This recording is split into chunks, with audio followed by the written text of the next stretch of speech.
अवनीश सिंह जी आए और प्रथम भाग का वाचन करें।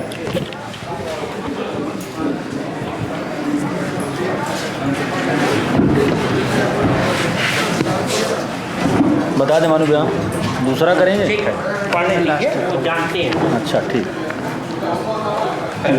सबसे पहले तो माँ सरस्वती को नमन करता हूँ और आशा करता हूँ कि आप सभी लोग स्वस्थ रहें और आपने अपना कीमती समय दिया उसके लिए बहुत बहुत धन्यवाद। सबसे पहले तो एक बार जोरदार तालियां चाहूँगा खुद के लिए, आप लोग खुद के लिए एक बार जोरदार तालियां बजा लीजिए। और बहुत बहुत थैंक यू हमारे विधायक जी के लिए जो कि किसी भी परिचय के मोहताज नहीं है। इनका लोकप्रियता अगर हम बात करें तो पूरे उत्तर प्रदेश में है, जैसा कि मैं पूरे भारत में भ्रमण करता हूं और जब उत्तर प्रदेश में हम आते हैं और अपना इंट्रोडक्शन देते हैं कि हम चंदौली से हैं तो सबसे पहले विधायक जी का नाम आता है कि आप विधायक जी के वाले क्षेत्र से हैं क्या, तो हम बड़े गर्व से कहते हैं कि हाँ हम विधायक जी के क्षेत्र से हैं। तो आज का जो कार्यक्रम है उस कार्यक्रम का मुख्य केंद्र हमारी महामहिम द्रौपदी मुर्मू जी के द्वारा अभिभाषण दिया गया। उस अभिभाषण के कुछ मुख्य बिंदु थे, उस मुख्य बिंदुओं पे हम चर्चा करेंगे। जैसा कि आप भी जानते हैं कि महिला सशक्तिकरण की बात होती है या डेवलपमेंट की बात होती है या फिर हम जो पिछड़े जनजाति लोग हैं उनके ऊपर बात करते हैं, तो उन सबके ऊपर कुछ न कुछ पहले की सरकारें थी या फिर अब की सरकारें उन्होंने अपने हिसाब से काम किया, उस कामों के ऊपर हम डिस्कशन करेंगे। और आशा करूंगा कि अगर मुझसे कुछ गलतियां हुई तो छोटा भाई बेटा मान के आप माफ करिएगा। तो संसद में हमारे महामहिम ने जिस तरीके से अपने वक्तव्यों को रखा उसके कुछ महत्वपूर्ण बिंदु हैं, उस महत्वपूर्ण बिंदुओं के ऊपर मैं कुछ अपना प्रकाशन उन्हीं की जुबानी कहूंगा। ये शब्द उनके हैं, सिर्फ और सिर्फ आवाज मेरी है। तो जब हम किसी भी डेवलपमेंट कंट्री की बात करें या फिर हम किसी भी संसदीय क्षेत्र हो या विधानसभा क्षेत्र हो, अगर हम डेवलपमेंट की बात करते हैं तो हम फैक्ट एंड फिगर के ऊपर जाते हैं। हम जब तक आंकड़े नहीं देंगे कोई भी लोग मानने को तैयार नहीं होंगे। जैसा कि अभी यूथ ये मानता है कि आप कितना काम किए हैं और आगे क्या आपका मैनिफेस्टो है, किस तरीके से आप काम करना चाहते हैं, उनके आंकड़े हमें दे दीजिए। तो उन आंकड़ों को आप लोगों के बीच रखूंगा और आशा करूंगा कि कुछ भी गलतियां हो तो आप करेक्शन करिएगा। आप हमारे सम्मानित लोग हैं।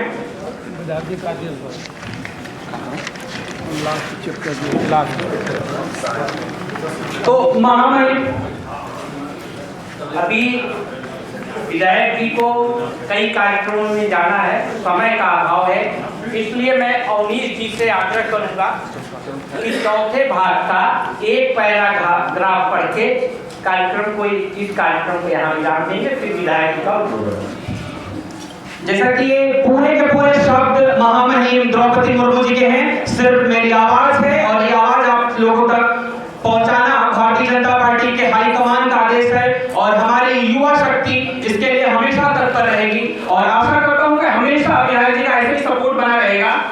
तो आवाज है कि मेरी सरकार देश के विकास के लिए जिस स्पीड और स्केल पे काम कर रही है वह अभूतपूर्व है, अतुलनीय है। महामहिम जी कहते हैं कि मेरी सरकार के आने के बाद भारत में गरीबों के लिए औसतन हर रोज आवास योजना के 11,000 घर बने हैं। इस अवधि में भारत में हर रोज औसतन 2.5 लाख लोग ब्रॉडबैंड कनेक्शन से जुड़े, हर रोज 55,000 से ज्यादा गैस कनेक्शन दिए गए। मुद्रा योजना के तहत हर रोज 700 करोड़ रुपए से ज्यादा का लोन दिया गया। बीते 8 वर्षों में भारत के लगभग हर महीने एक मेडिकल कॉलेज बना है। इस दौरान देश के हर दिन 2 कॉलेजों की स्थापना हुई है और हर सप्ताह में एक यूनिवर्सिटी बनी है। सिर्फ 2 सालों के भीतर भारत ने 220 करोड़ से ज्यादा वैक्सीन की डोज भी दे दी। आप लोग अच्छा लगता तो जोरदार तालियां बजाते रहेगा। ये सिर्फ और सिर्फ भारतीय जनता पार्टी की उपलब्धि नहीं है, ये भारत की उपलब्धि है। भारत का झंडा इस समय पूरी दुनिया में बज रहा है, तो जोरदार तालियां बजती रहेंगी। विधायक जिनको भी लगेगा कि हम फेसबुक की धरती पे आए हैं, ये बीनों की धरती रही है, यहाँ का डंका पूरे उत्तर प्रदेश में बज रहा है। आप लोग भी जानते हैं कि ये धरती शैलेंद्र सिंह की धरती है। डीपीएस में शैलेंद्र सिंह का भी नाम पूरे पूर्वांचल, पूरे उत्तर प्रदेश में हमने सोशल इंफ्रास्ट्रक्चर की बात करें तो साल 2004 से 2014 के बीच जहां देश में 145 मेडिकल कॉलेज खुले थे, वहीं मेरी सरकार ने 2014 से 2022 तक 260 से ज्यादा मेडिकल कॉलेज खोले जा चुके हैं।